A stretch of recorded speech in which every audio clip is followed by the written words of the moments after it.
Hey guys, welcome to the third video of Tango Tips and Tricks. My name is Pablo Estigarribia and I will be your instructor in these videos. Today we're going to talk about the music of Astor Piazzolla. I've seen many jazz and classical musicians approach his repertoire, and to them I tell, although Piazzolla was classically trained in composition, overall he was a tango musician. And you will find in all his repertoire elements of tango phrasing and tango rhythmic patterns. Of course, they're not going to be as obvious as they are in the orquestas típicas from the 50s and the 40s, but they're still there, and there's a way to make our Piazzolla performance sound more tango-like. Today I'm going to give you a very simple trick that's going to change the way you sound when you play Piazzolla's music. Many arrangers that work with Piazzolla repertoire, adapting it for classical ensembles such as piano trio, string quartet, piano quintet, and so on, they're not actually trained in tango style, they're not tango musicians, and therefore their notation sometimes does not really help achieve the sound you're looking for. Piazzolla worked a lot with walking marcatos. If you want to know what a marcato is, please check out Tango Tips and Tricks video number 2.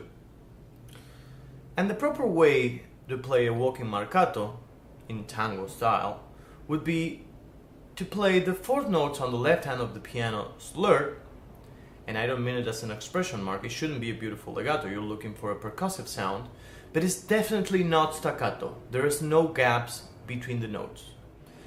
This bass line will probably be doubled by a bass or a cello, and the way you should play this is the fourth notes, altalone, accented, and all down bow. I found this example on the internet where the pianist is playing all the walking bass staccato. And this is what you shouldn't do. Check out this arrangement of Primavera Porteña for piano trio.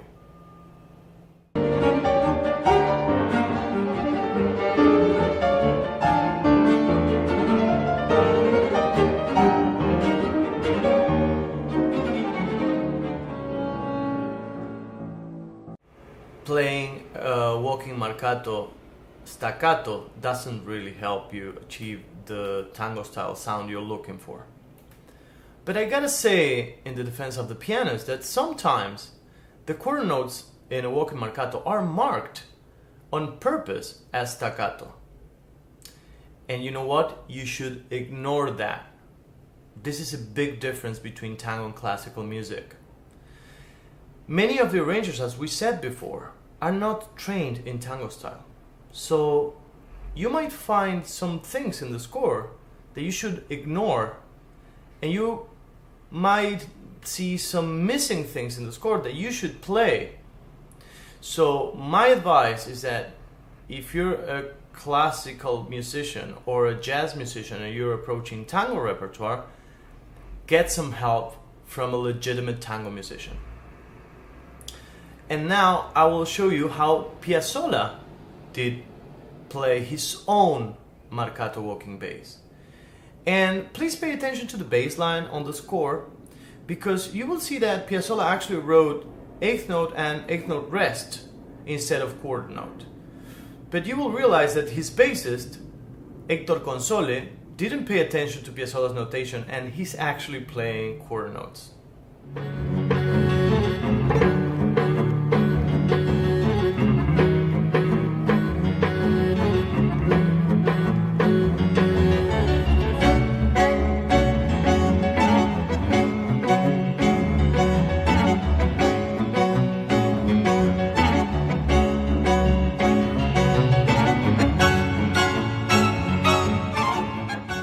Guys, that's all for today. I hope you enjoyed this video. If you did, please like and share so everyone gets a free tip on how to play tango.